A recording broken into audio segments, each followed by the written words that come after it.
علیکم ورحمۃ اللہ وبرکاتہ۔ رمضان المبارک میں ہماری یہ تراویح کے بعد کی روزانہ کی سوال و جواب کی یہ نشست،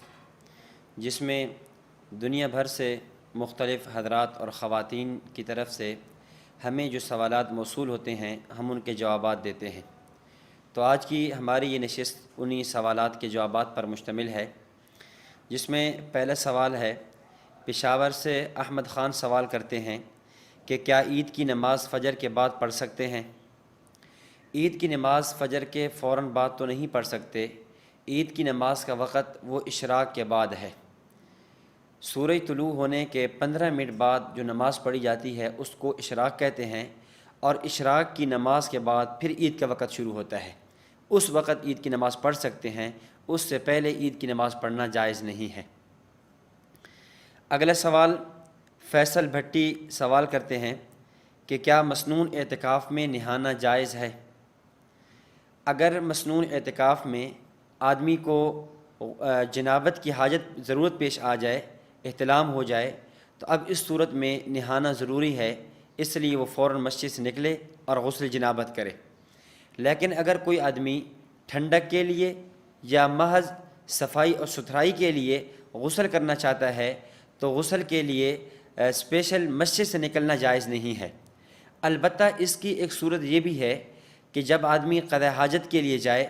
تو وہیں پر قضاء حاجت کرتے ہوئے جتنی دیر قضاء حاجت یا وضو میں لگتی ہے اتنی دیر میں وہیں بیٹھے بیٹھے اپنے اوپر جلدی سے 2-3 لوٹے پانی کے بہا لے تو یہ اس کا غسل ہو جائے، اور یوں کر کے وہ ٹھنڈک کا یا صفائی کا غسل کر سکتا ہے۔ مستقل اسپیشلی طور پہ غسل کے لیے نکلنا مسنون اعتکاف میں یہ جائز نہیں ہے۔ انڈیا سے محمد کاشف سوال کرتے ہیں کہ کیا جمعہ کے دن ظہر کی نماز جماعت کے ساتھ پڑھ سکتے ہیں؟ شہر یا قصبہ کبیرہ، قریہ کبیرہ جہاں پہ جمعہ ضروری ہوتا ہے اور وہاں پر جمعہ کی نماز کے ہوتے ہوئے ظہر کی نماز باجماعت نہیں پڑھی جا سکتی۔ ہاں، اگر کوئی بندہ معذور ہے، وہ جمعہ میں شریک نہ ہو سکا یا سستی اور کاہلی کی وجہ سے جمعے میں وہ شرکت نہ کر سکا، اب وہ ظہر کی نماز پڑھنی ہے اس نے، تو اسے چاہیے بغیر جماعت کے انفرادی طور پہ ظہر کی نماز پڑھ لے، ظہر کی جماعت نہیں کرا سکتا۔ اور ایسے ہی جمعہ کے دن شہر کے اندر تمام وہ مساجد، چھوٹی مساجد جن میں عام طور پہ جمعہ نہیں پڑھا جاتا، تو ان مساجد میں بھی جمعہ کی جماعت نہیں ہوگی، اور نہ ہی ان مساجد میں ظہر کی جماعت نہیں ہوگی اور نہ ہی اذان ہوگی، بلکہ ان کو چاہیے وہ جمعہ میں شریک ہوں۔ جس کی جمعہ رہ جائے اس کو چاہیے انفرادی طور پہ ظہر کی نماز پڑھ لے۔ گجرات انڈیا سے حافظ محمد قاسم سوال کرتے ہیں کہ کیا لاک ڈاؤن کے حساب سے پوری بستی میں ایک بھی ساتھی اعتکاف میں مسجد میں نہ بیٹھے تو سب بستی والے گناہ گار ہوں گے؟ دیکھیں، اس کا جواب قدر تفصیل کے ساتھ سمجھ لیں کہ آیا مرد اعتکاف گھر میں بیٹھ سکتا ہے یا نہیں؟ تو اس سلسلے میں یاد رکھیں، مرد کے لیے اعتکاف بیٹھنے کی جگہ وہ مسجد ہے۔ مرد کا گھر میں اعتکاف بیٹھنا درست نہیں ہے۔ البتہ موجودہ صورتحال میں جب کرونا وائرس کی وبا عام ہو چکی ہے اور اللہ جل شانہ ہم سب کی اس سے حفاظت فرمائے اور اللہ تعالی ہم سے اس وبا کو اور اس بلا کو دور فرمائے، ان حالات کے تناظر میں چند باتیں سمجھ لیں اعتکاف کے حوالے سے۔ نمبر 1، اگر کسی مسجد میں، کسی شہر یا محلہ کی مسجد کے اندر ایک آدمی کو اعتکاف بیٹھنے کی اجازت مل جائے انتظامیہ کی طرف سے کہ ایک آدمی بیٹھ سکتا ہے، تو پھر چاہیے کہ ایک آدمی اعتکاف میں بیٹھ جائے، اس لیے کہ اعتکاف یہ سنت مؤکدہ علی الکفایہ ہے۔ اگر ایک آدمی بھی بیٹھ گیا تو پورے محلے سے اگر مسائل کھڑے ہو جائیں، پھر اس صورت میں مسجد میں کوئی بندہ اعتکاف نہ بیٹھے۔ ہاں، چونکہ یہ آخری عشرہ ہے اور اس عشرے کے اندر لیلۃ القدر بھی ہے اور اس عشرے کی فضیلت بھی ہے، اور اس عشرہ میں عام طور پہ مسلمان کو عبادت کا اہتمام پہلے 2 عشروں کی نسبت زیادہ کرنا چاہیے۔ تو اس صورت میں اس آدمی کو چاہیے کہ وہ اپنے گھر کے اندر ایک جگہ منتخب کر لے اور وہاں پر بیٹھ کر وہ عبادت کرے. اس جگہ کو وہ اعتکاف کا نام نہ دے کہ میں اعتکاف میں بیٹھا ہوں، بس وہ جگہ منتخب کرے، وہیں پر بیٹھ کر اپنی عبادات کو پورا کرے. اگر نماز کی یعنی جماعت اور تراویح کی اجازت مسجد میں ہے تو بہت اچھی بات ہے، پھر مسجد میں شریک ہو. اگر مسجد میں اجازت نہیں ہے تو پھر یہ آدمی وہیں پر اپنی جو اس نے عبادت کی جگہ مخصوص کی ہے اس میں بیٹھ کر عبادت کرے، اور پھر وہاں پر بیٹھ کر نماز ہے، روزہ ہے، تراویح ہے، اور ذکر ہے، درود شریف ہے، تلاوت قرآن کریم ہے، صلاۃ و تسبیح ہے، اور لیلۃ القدر کی یہ جو راتیں ہیں جن میں لیلۃ القدر متوقع ہے ان میں جاگنے کا اہتمام کریں. تو امید ہے کہ انشاءاللہ اس آدمی کو بھی اعتکاف کا ثواب مل جائے گا، اگرچہ اس کو اعتکاف نہیں کہیں گے اور نہ ہی اس کو اعتکاف کا نام دیا جائے.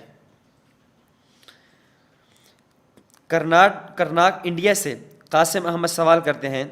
کہ تراویح میں اگر قرآن پاک بھول گئے تو کیا 1 یا 2 آیات آگے سے پڑھنا کیسا ہے؟ تراویح میں قرآن کریم پڑھتے ہوئے اگر آدمی قرآن مجید بھول جاتا ہے تو پیچھے سامع کو چاہیے کہ وہ لقمہ دے. اگر سامع موجود نہیں ہے یا سامع لقمہ نہ دے سکا تو اس صورت میں اگر وہ اپنی منزل پورا کر چکا ہے، یعنی جو واجب مقدار ہے ایک بڑی آیت یا 3 چھوٹی آیات پوری کر چکا ہے، تو اس کو چاہیے پھر رکوع میں چلا جائے. یا یہ ہے کہ اگر مقدار تو یعنی تھوڑی پڑی تھی لیکن اس نے چونکہ تراویح پڑھنے ہیں 2 پارے 3 پارے، اگر وہ 3 آیات کے بعد رکوع کرتا ہے تو تراویح کی مقدار بہت اگلی رکعت میں بہت زیادہ بڑھ جائے گی. تو اس صورت میں اس کے لیے گنجائش ہے کہ جن آیات میں بھولا ہے وہ 2 آیات چھوڑ دے اور آگے پڑھ لے، آگے پڑھ کے اپنی منزل پوری کرے، پھر رکوع کرے، سجدہ کرے، سلام پھیرے، اور اس کے بعد سلام پھیرنے کے بعد قرآن کریم لے کر مصحف لے کر وہاں سے وہ آیات دیکھ لے، اور اگلی رکعت میں جب اگلی 2 رکعت تراویح شروع کرے گا اس میں پھر ان آیات کی دہرائی کر لے گا، وہ 2 آیات پوری کرے، اس کے بعد پھر جہاں منزل اس کی پہنچی ہوئی تھی پھر وہیں سے جا کر اپنی منزل کو شروع کر دے. اگلا سوال کہ کیا لاک ڈاؤن کی وجہ سے مرد حضرات اعتکاف میں بیٹھ سکتے ہیں؟ میں نے بھی اس کا جواب تفصیل عرض کر دیا ہے کہ اسی جواب کو ذہن نشین کر لیا جائے کہ گھر کے اندر تو اعتکاف بیٹھنا جائز نہیں ہے، مسجد کے اندر اگر یہ مجبوری ہے تو چھوڑ دیا جائے اور پھر گھر کے اندر عبادت کی جگہ کو مخصوص کر لیا جائے. اگلے سائل ہیں محمد ولی، وہ سوال کرتے ہیں کہ اگر امام 2 رکعت نماز میں 1 رکعت پر بیٹھ جائے تو کیا کرے؟ اگر امام نے 1 رکعت پڑھ لی، پڑھنے کے بعد بھول کر بیٹھ گیا، اتحیات بھی پڑھ لیا، تشہد بھی ہو گیا، درود شریف بھی ہو گیا، جہاں پر جیسے ہی اسے یاد آئے کہ میں نے 1 رکعت پڑھی تھی اسے چاہیے کہ دوسری رکعت کے لیے فوراً کھڑا ہو جائے، کھڑا ہو کر دوسری رکعت پوری کرے اور اس کے بعد سجدہ سہو کر کے نماز پوری کر لے. اگر 1 رکعت کے بعد وہ بیٹھا اور یوں بیٹھا کہ سلام اس نے پھیر لیا، سلام پھیرنے کے بعد تک بھی اسے پتہ نہ چلا کہ میں نے 1 رکعت پڑھائی ہے یا 2 رکعت پڑھائی ہے، سلام پھیرنے کے بعد مقتدی کہتے ہیں کہ امام صاحب ہماری نماز تو 1 رکعت ہوئی ہے، آپ نے 1 رکعت پڑھائی ہے، اب یہ 1 رکعت باطل ہو چکی ہے، یہ صلاۃ بطیرہ ہے، اب اسے چاہیے کہ یہ 2 رکعت کو دوبارہ ادا کرے گا، یہ رکعت اس کی یعنی نماز میں شمار نہیں ہوگی. اگلا سوال ہے برما سے کوثر بانو، وہ سوال کرتی ہیں کہ ایک شخص مقتدی کی حالت میں 1 رکن یعنی سجدہ کو اپنے امام کے بعد کرنے کے بجائے مقتدی سجدہ کو امام سے پہلے کرتا ہے تو کیا مقتدی کی نماز درست ہو جائے گی؟ دیکھیں، اگر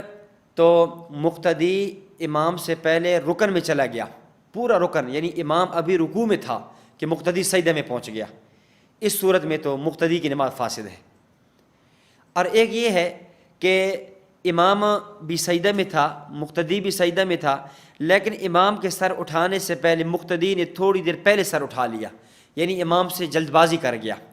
تو اس سے حدیث شریف میں اس کی بڑی وعید وارد ہوئی ہے کہ جو آدمی امام سے پہلے سبقت کر جائے ارکان کی ادائیگی میں، مشکات المصابیح میں روایت موجود ہے، نبی علیہ الصلوۃ والسلام نے فرمایا کہ اگر کوئی آدمی اپنے امام سے پہلے سجدہ میں سر اٹھانے کی کوشش کرے گا تو خطرہ ہے کہیں اس کا سر گدھے کی طرح نہ بنا دیا جائے۔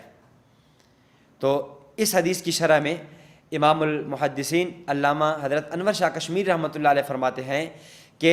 اگرچہ نبی علیہ الصلوۃ والسلام نے بات تو سجدہ کی فرمائی ہے، لیکن یہ حکم عام ہے، کسی بھی رکن میں امام سے پہلے اٹھنے پر یہی وعید وارد ہوگی۔ اس لیے ایسا نہیں کرنا چاہیے، بلکہ امام کے بعد ہی جب امام کسی رکن سے اٹھ جائے یا رکن میں چلے جائے اس کے بعد مقتدی کو جانا چاہیے، اس پر تقدیم کرنا یہ صحیح نہیں ہے۔ Muzaffar Nagar U P India سے عبد الباسط قاسمی بن قاری عبد الواجد سوال کرتے ہیں کہ لاک ڈاؤن کی وجہ سے گھر میں ہی نماز پڑھی جا رہی ہے، تو ایسی صورت میں اعتکاف کی کیا شکل ہوگی؟ جواب میں تفصیلی عرض کر چکا ہوں، اسی کو سماعت کر لیا جائے کہ مرد کا اعتکاف گھر میں جائز نہیں ہے، البتہ یہ ہے کہ وہاں ایک حجرے کی صورت بنا لی جائے اور وہاں پر جو رمضان المبارک کی مقدس عبادات ہیں ان کو بجا لایا جائے۔ کوئٹہ سے نیک محمد عاجز سوال کرتے ہیں کہ تراویح کے بعد اجتماعی دعا کی کیا حیثیت ہے؟ آیا جائز ہے کہ یا نہیں کہ حافظ صاحب دعا کریں؟ دیکھیں، تراویح کے بعد دعا مانگنا فی ذاتی ہی یہ جائز ہے اور یہ ثابت ہے، لیکن اس دعا پر التزام کرنا یا اس دعا کو لازمی سمجھنا اور دعا نہ کرنے والوں پر نکیر کرنا، دعا نہ کرنے والوں پر ملامت کرنا، یہ جائز نہیں ہے۔ پھر اس سے دعا کی حیثیت بدل جائے گی اور یہ عمل بدعت شمار ہوگا۔ اس لیے کبھی دعا کر لینی چاہیے اور کبھی دعا چھوڑ دینی چاہیے، یہ دونوں طریقے ٹھیک ہیں۔ ان کا دوسرا سوال کہ مسجد کی چھت کے اوپر درسگاہ بنی ہوئی ہو تو کیا معتکف اس میں جا کر آرام کے لیے ویسے بیٹھ سکتا ہے؟ اگر مسجد کے اوپر کی جگہ وہ مسجد ہی کا حصہ ہے اور معتکف کو وہاں اوپر جانے کے لیے مسجد سے باہر کسی سیڑھی وغیرہ کی بھی ضرورت نہیں ہوتی، اندر ہی اندر سے سیڑھی لگی ہوئی ہے اور مسجد کے اوپر والے حصے میں جا سکتا ہے تو جا سکتا ہے، جانا جائز ہے۔ لیکن اگر اوپر والے حصے میں جانے کے لیے اس مسجد سے باہر کوئی سیڑھی یا کوئی طریقہ اختیار کرنا پڑے تو پھر اوپر جانا جائز نہیں ہے، اس سے اعتکاف ختم ہو جائے گا۔ لکھنؤ انڈیا سے زبیر خان سوال کرتے ہیں کہ کیا اسلام میں رمضان کے آخری جمعہ کی کوئی فضیلت ہے؟ رمضان المبارک میں جتنی بھی جمعات ہیں تمام جمعہ کی ایک ہی فضیلت ہے۔ جمعہ کے دن کی فی نفسی ہی کتب احادیث میں فضیلت آئی ہے۔ حدیث شریف میں ہے، نبی علیہ الصلوۃ والسلام نے فرمایا ان من افضل ایامکم یوم الجمعہ، کہ تمہارے دنوں میں سے بہترین دن وہ جمعہ کا دن ہے۔ اور اس طرح دوسری حدیث میں جمعہ کے دن کو سید الایام کہا گیا ہے کہ جمعے کا دن باقی دنوں کا سردار ہے۔ لیکن یہ رمضان کے تمام جمعوں میں یہ فضیلت عام ہے، آخری جمعے کی کوئی خاص فضیلت نہیں ہے۔ اور یہ جو پھر بعض لوگ حد سے تجاوز کرتے ہوئے یہاں تک کہہ دیتے ہیں کہ رمضان کے آخری جمعے کی اتنی فضیلت ہے کہ اگر کوئی آدمی مخصوص طریقے سے 4 رکعت نفل پڑھ لے، اس میں یہ پڑھے تو اس کے 700 سال کی جتنی بھی قضا نمازیں وہ پوری ہو جائیں گی۔ یاد رکھیں، یہ بات بالکل من گھڑت ہے، اس کی کوئی اصل نہیں ہے، یہ بالکل غلط ہے، یہ خلاف حقیقت ہے۔ قضا نماز کا ایک ہی طریقہ ہے، اس نماز کو ادا کیا جائے، جیسا کہ صحیح بخاری میں روایت موجود ہے کہ جو آدمی نماز بھول جائے بس فَلْيُصَلِّ اِذَا ذَكَرَهَا، جب یاد آ جائے اس کو نماز پڑھ لے۔ اس کی قضا کا یہ نہیں ہے کہ آپ رمضان کا جو آخری جمعہ ہے اس میں مخصوص طریقے سے 4 رکعت پڑھیں اور آپ کہیں کہ میری نماز ادا ہو گئی، یہ بات غلط ہے، درست نہیں ہے۔ محمد اعظم انڈیا سے سوال کرتے ہیں کہ امام صاحب کے فرض نماز ختم کرنے کے بعد کیا امام صاحب کے ساتھ دعا مانگنا فرض ہے؟ جیسے دعا لمبی مانگ سکتے ہیں امام صاحب سے یا چھوٹی دعا مانگ سکتے ہیں یا دعا ہی نہ مانگے امام صاحب کے ساتھ، صحیح کیا ہے وضاحت فرمائیں۔ دیکھیں، مقتدی نے امام کی جو اقتداء کرنی ہے وہ فقط نماز میں کرنی ہے۔ نماز تکبیر تحریمہ سے لے کر سلام پھیرنے تک وہ امام کے پیچھے ہے، امام کے تابع ہے، امام کا مقتدی ہے۔ جب سلام پھر گیا اب اس کی نماز پوری ہو گئی، اب مقتدی چاہے تو امام کے ساتھ جو دعا ہے اس میں شریک ہو جائے، مقتدی چاہے تو دعا مانگے بغیر کھڑا ہو جائے، چاہے تو امام سے اپنی دعا کو امام کی دعا سے لمبا کر لے، بڑھا لے، اس لیے کہ فرض نمازوں کے بعد کی دعائیں ہیں وہ دعائیں قبول ہوتی ہیں اور وہ قبولیت کا موقع ہوتا ہے، اور چاہے تو امام کی دعا لمبی ہے تو مقتدی اپنی دعا کو کم کر دے، ہر طرح اسے گنجائش ہے، جیسے کرنا چاہے وہ کر سکتا ہے۔ انڈیا سے حافظ قطب الدین جلالی سوال کرتے ہیں، کیا امام کے پیچھے عورت تکبیر کہہ سکتی ہے؟ بالکل نہیں، امام کے پیچھے عورت تکبیر نہیں کہے گی، بلکہ امام کو خود ہی تکبیر کہنی ہوگی اور عورت کی اقتداء کی، صحت کی اقتداء کی نیت کرتے ہوئے پھر نماز شروع کرنی ہوگی۔ اور ان کا دوسرا سوال ہے کہ حضور صلی اللہ علیہ وسلم کا جنازہ کس نے پڑھایا؟ البدایہ والنہایہ میں علامہ ابن کثیر الدمشقی الشافعی رحمہ اللہ، جن کی وفات سن 774 ہجری میں ہے، انہوں نے اس پہ تفصیلی کلام کیا ہے کہ نبی علیہ الصلوۃ والسلام کی جنازہ کیسا تھا، جنازے کی کیا کیفیت تھی، کیا طریقہ کار تھا۔ میں خلاصہ عرض کر دیتا ہوں۔ علامہ ابن کثیر رحمہ اللہ فرماتے ہیں کہ نبی علیہ الصلوۃ والسلام کا جنازہ یوں تھا کہ سب سے پہلے فرشتے آئے اور انہوں نے آپ پر آ کر درود السلام پڑھا، اس کے بعد اہل بیت آئے اور انہوں نے آپ پر درود السلام پڑھا، اور اس کے بعد پھر صحابہ کرام رضوان اللہ علیہ مجمعین مؤمنین، یہ جماعت آئے اور یہ گروہ جماعتیں آتی، جماعتوں کی شکل میں آتے اور نبی علیہ الصلوۃ والسلام کے سامنے کھڑے ہوتے اور آپ پر آ کر درود السلام پڑھتے اور درود شریف پڑھتے، اور اس طریقے سے آپ علیہ الصلوۃ والسلام کا جنازہ ہوا ہے۔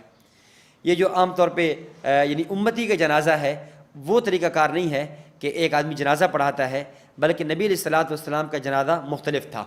اس لیے کہ امتی اور نبی میں کئی فرق ہیں۔ ان میں سے ایک فرق جنازے میں بھی ہے کہ امتی کا جنازہ اور طرح کا ہے اور نبی علیہ الصلوۃ والسلام کا جنازہ اور طرح کا تھا۔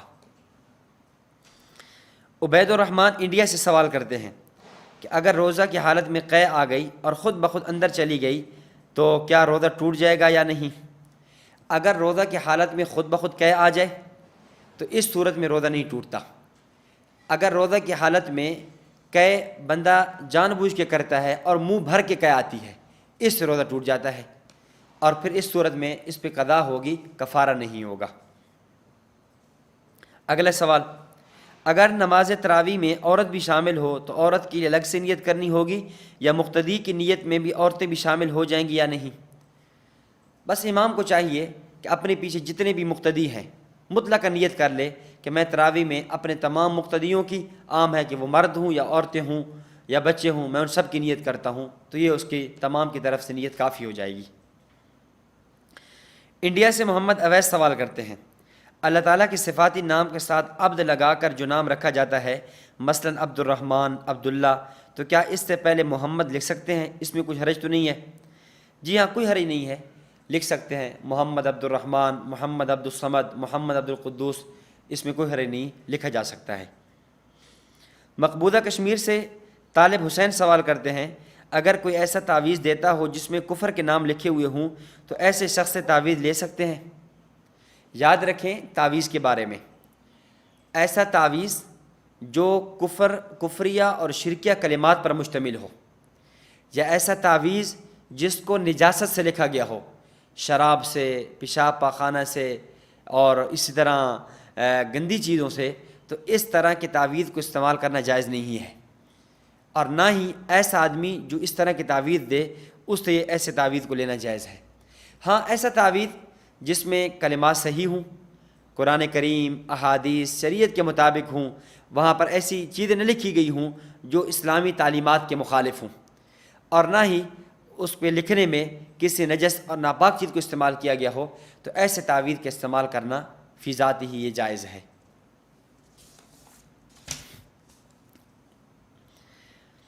حافظ سرفراز احمد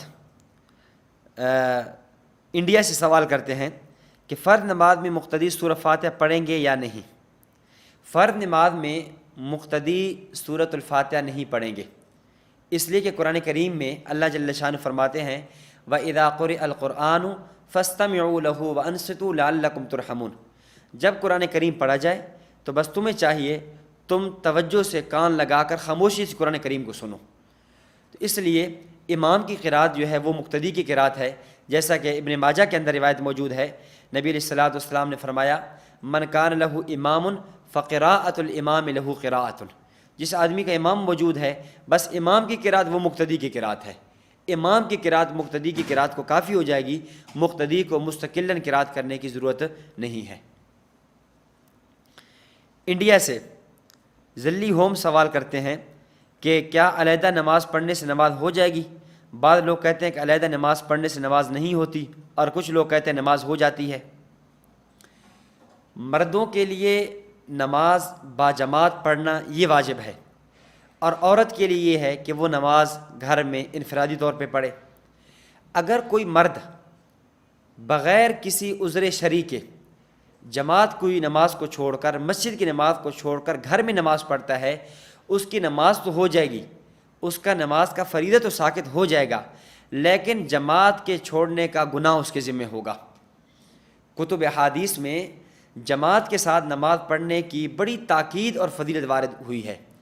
اور جماعت کو چھوڑنے پر بڑی وعیدیں احادیث میں آئی ہیں۔ حضرت عائشہ رضی اللہ تعالیٰ عنہ فرماتی ہیں، صحیح بخاری میں روایت موجود ہے کہ نبی علیہ الصلاۃ والسلام آخری عمر میں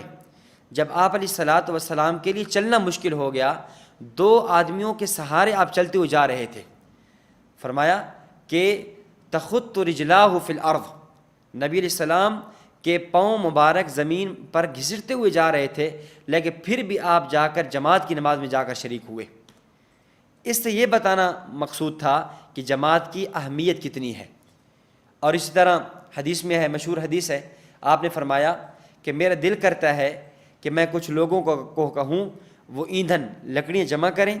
اور میں ان لوگوں کے گھروں کو جا کر آگ لگا دوں اگر مجھے بچوں اور جانوروں کا خوف نہ ہوتا جو بغیر کسی عذر کے جماعت میں شریک نہیں ہوتے۔ تو ان احادیث سے معلوم یہ ہوا کہ جماعت کے ساتھ نماز پڑھنا واجب ہے، بغیر عذر کے مسجد کی جماعت چھوڑنا یہ جائز نہیں ہے۔ ہاں اگر کوئی چھوڑ بھی دیتا ہے، نماز پڑھ بھی لیتا ہے گھر میں انفرادی طور پر، تو اس کی نماز ادا ہو جائے گی۔ یہ کہنا کہ اس کی نماز ہی ادا نہیں ہوئی، یہ بات درست نہیں ہے۔ ریحان اریب سوال کرتی ہیں کہ کیا غیر مسلم سے شادی کر سکتے ہیں؟ دیکھیں اس کی 3 صورتیں ہیں جو فقہا نے لکھی ہیں۔ اگر کوئی مرد غیر مسلم عورت سے شادی کرے اور وہ غیر مسلم مسلمان ہو جائے، غیر مسلم عورت نے اسلام قبول کر لیا اور پھر یہ شادی کرے، تو یہ تو بالکل درست ہے، اس میں تو کوئی شک و شبہ کی گنجائش ہی نہیں ہے۔ نمبر 2، اگر کوئی مسلمان عورت شادی کرتا ہے غیر مسلم عورت کتابیہ سے جو اہل کتاب میں سے ہے، تو اس صورت میں شادی کرنا، نکاح کرنا اگرچہ جائز ہے، لیکن موجودہ صورتحال کے پیش نظر بہتر یہی ہے کہ نکاح نہ کیا جائے۔ بلکہ حضرت عمر رضی اللہ تعالیٰ عنہ نے بھی اپنے دور مبارک میں اس نکاح پہ ناخوشگواری کا اظہار فرمایا تھا کہ مناسب نہیں ہے، اگرچہ نکاح کرنا جائز ہے۔ اور نمبر 3، اگر کوئی مسلمان آدمی وہ نکاح کرتا ہے کسی ایسی عورت سے جو مشرکہ ہے، دہریہ ہے، مجوسیہ ہے، صابیہ ہے، یعنی جو ادیان سماویہ میں سے کسی دین کے قائل نہیں ہے، تو ایسی عورت کے ساتھ نکاح کرنا بالکل جائز نہیں ہے۔ اگلا سوال محمد مصطفیٰ سیفی سوال کرتے ہیں کہ میرا گھر ایسی جگہ ہے جہاں مسجد نہیں ہے، نہ اذان کی آواز آتی ہے، تو ہم وہاں نماز کیسے پڑھیں، اور اگر ایک عورت ہو تو وہ نماز کیسے پڑھیں؟ بہتر تو یہ ہے کہ آپ مسجد دیکھیں، اگرچہ مسجد دور بھی ہو تو آپ مسجد میں تشریف لے جائیں اور وہاں پر جا کر نماز ادا کریں، اس لیے کہ مسجد کی نماز کی اہمیت بھی زیادہ ہے، اور جتنے قدم بڑھتے جائیں گے اتنی ہی اجر اور نیکیاں بڑھتی چلی جائیں گی۔ ہاں ایسی جگہ پہ ہیں کہ وہاں بالکل قریب تک کہیں پر مسجد نہیں ہے، یا بہت دور ہے کہ وہاں تک پہنچنا ہی ناممکن ہے،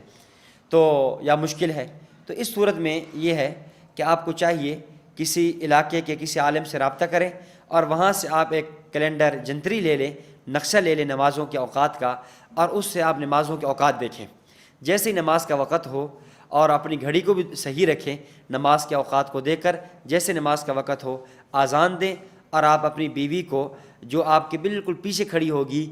جس طرح فرض نمازوں کے اندر جماعت کے اندر امام کھڑا ہوتا ہے اور پیچھے فاصلے سے ایک صف کے فاصلے سے مقتدی کھڑے ہوتے ہیں، ایسے ہی آپ کی بیوی آپ کے پیچھے کھڑی ہو، اور یوں آپ جو ہیں جماعت کرا سکتے ہیں۔ وسیع رحیمی سوال کرتے ہیں کہ نماز جمعہ گھر پر پڑھنے کے لیے اذان اول دینا کیسا ہے؟ ٹھیک ہے، جمعہ کے لیے 2 اذانیں ہیں، تو پہلی اذان یہ بھی ٹھیک ہے، دوسری اذان دونوں درست ہیں، ثابت ہے، دی جا سکتی ہے۔ وسیع رحیمی کے دوسرا سوال کہ رمضان المبارک میں 3 دن اعتکاف کرنے والے کا باہر جانا جائز ہے؟ چونکہ نفلی اعتکاف ہے اور نفلی اعتکاف میں اجازت ہے، جب آدمی باہر چلا جائے، جب بیٹھ جائے، اس میں تو کوئی حرج نہیں ہے، اس میں تو کوئی خاص پابندی نہیں ہے، وہ تو مسنون اعتکاف کی پابندیاں ہیں۔ نفلی اعتکاف میں اگر 3 دن بعد جانا چاہے تو جا سکتا ہے۔ توصیف عالم سوال کرتے ہیں کہ جمعہ کے دن دوسری اذان دینا کیسا ہے، اور جمعہ کے دن دوسری اذان کا ثبوت کہاں سے ہے؟ دیکھیں بھائی توصیف عالم، ایک بات سمجھ لیں، سنن ابی داود میں طویل حدیث ہے جس میں الفاظ یہ ہے، نبی علیہ الصلوۃ والسلام نے فرمایا کہ علیکم بسنتی و سنت الخلفاء الراشدین المہدیین، کہ میری سنت کو اور خلفاء راشدین کی سنت، جو خلفاء راشدین ہدایت یافتہ ہیں ان کی سنت کو مضبوطی سے لازم پکڑو۔ آپ علیہ الصلوۃ والسلام کا یہ فرمانا علیکم بسنتی و سنت الخلفاء الراشدین، کہ میری سنت اور خلفاء راشدین کی سنت کو لازم پکڑو، اس سے معلوم یہ ہوا کہ جو سنت خلیفہ راشد کی ہوگی وہ گویا وہ سنت نبوت ہی ہے۔ چونکہ جمعہ کی اذان یہ خلیفہ راشد، خلیفہ ثالث حضرت سیدنا عثمان بن عفان رضی اللہ تعالیٰ عنہ کے دور میں شروع ہوئی، اور آپ نے شروع فرمائی، اور صحابہ کرام رضوان اللہ علیہ مجمعین پر اس کا اجماع ہوا، کسی صحابی نے نکیر بھی نہیں کی، تو یہ خلیفہ راشد کی سنت ہے، اس لیے اس کا خلیفہ راشد کی سنت سے ثبوت ہے، اس لیے اس کے اذان کا دینا یہ ضروری ہے۔ صفی اللہ جدہ سے سوال کرتے ہیں کہ قسطوں پر گاڑی خریدی ہے جس کی میں ماہانہ قسط ادا کر رہا ہوں، اب میں جب زکوٰۃ ادا کروں گا تو اس وقت گاڑی کی باقی قسط منہا کروں گا یا نہیں؟ جی ہاں، اس صورت میں آپ کو وہ جو آپ کی قسطیں ہیں، چاہے 1 مہینے کی، 2 کی، 3 کی، 4 کی، جتنے مہینوں کی قسطیں باقی ہیں،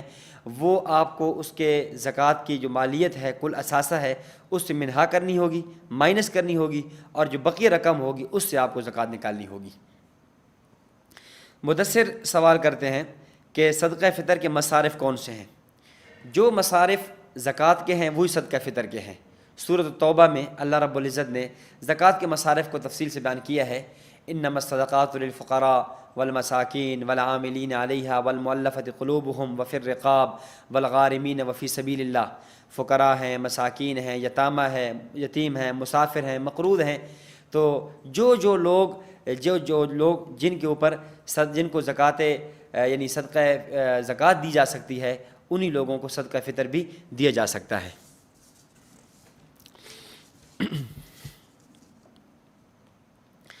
فصیحہ فاطمہ سوال کرتی ہیں کہ کیا عورت تبلیغی جماعت میں جا کر کام کر سکتی ہے یا نہیں؟ اور نمبر 2، عورت دین کی دعوت کا کام کر سکتی ہے مکمل پردے میں رہ کر؟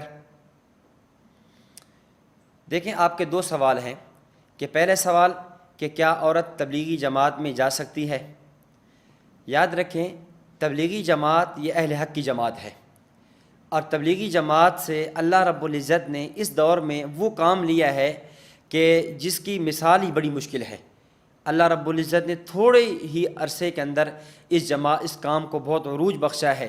پوری دنیا میں تبلیغی جماعت کا کام پھیلا ہے، اور اس کے اثرات اور ثمرات اور نتائج یہ مرتب ہوئے کہ کتنے ممالک میں کتنے غیر مسلم لوگوں نے اسلام قبول کیا، کتنے لوگ بدعت سے توبہ تائب ہوئے، کتنے لوگ جن کی وضع قطع سنت کے مطابق نہیں تھی انہوں نے اپنی وضع قطع سنت کے مطابق اپنائی،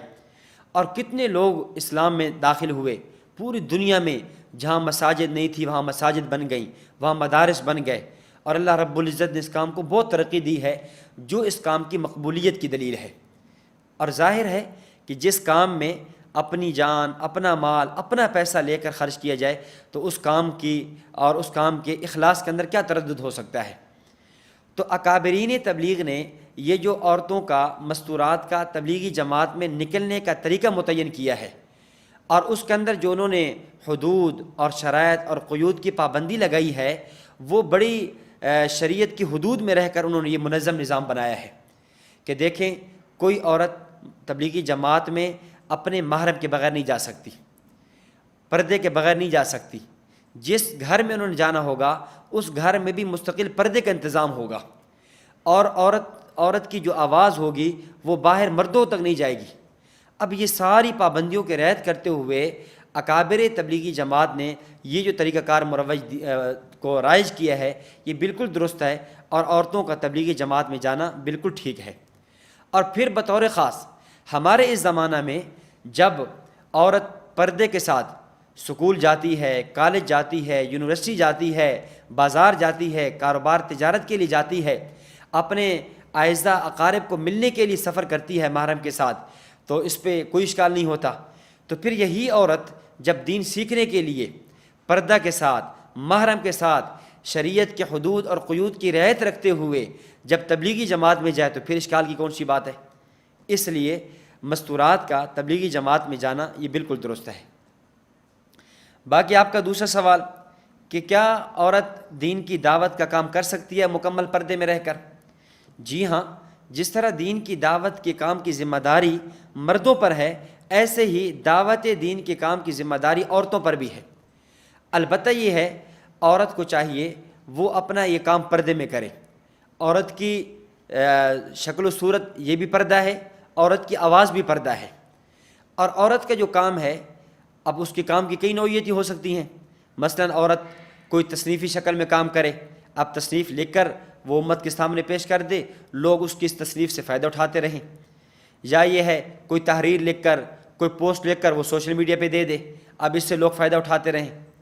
یا اسی طرح اگر وہ گھر کے اندر دعوت کا کام کرنا چاہتی ہے کہ اس کی آواز صرف عورتیں یا چھوٹے بچے سنتے ہیں تو تب بھی ٹھیک ہے۔ یا بعض عورتیں سوال کرتی ہیں کہ سوشل میڈیا پہ ہم دین کا کام کرنا چاہتی ہیں تو اس میں ہم کیا کریں؟ تو اس سلسلے میں گزارش یہ ہے کہ اگر سوشل میڈیا پہ ایسی ترتیب بنا لی جائے، ایسا نظام بنا لیا جائے کہ جس سے عورت کی آواز صرف خواتین ہی سن سکیں، اس عورت کی آواز صرف بچے ہی سن سکیں، ایسی ترتیب ہو کہ کوئی مرد حضرات عورت کی آواز کو نہ سن سکیں، تو اس ترتیب سے عورت کو سوشل میڈیا پہ تعلیم دینا اور قرآن کریم کی تفسیر پڑھانا، ترجمہ پڑھانا، احادیث پڑھانا، فقہ پڑھانا، سیرت و تاریخ پڑھانا یہ بھی جائز ہے۔ البتہ یہ ہے کہ یہ جو شروط، یہ حدود اور یہ جو قیود جو میں نے آپ کے سامنے رکھی ہیں، اس کا خیال کرنا ازحد ضروری ہے۔ اس کا خیال کر کے ان حدود کی پابندی کرتے ہوئے اگر کوئی خاتون کو عورت دین کا کام کرتی ہے تو ماشاءاللہ بہت ہی مبارک محنت ہے، اللہ تعالیٰ اس کی محنت کو قبول و منظور فرمائے۔ تو اللہ رب العزت جو کچھ بیان کیا ہے اس کو اللہ جل شانہ اپنی بارگاہ میں قبول و منظور فرمائے، اور رمضان المبارک کے ان مقدس لمحات میں، اور جب کہ بطور خاص آخری عشرہ شروع ہونے کو ہے، تو ان ایام کی ہمیں قدردانی کرنے کی توفیق عطا فرمائے، اور ان ایام سے خوب استفادہ کی توفیق عطا فرمائے۔ السلام علیکم ورحمۃ اللہ وبرکاتہ۔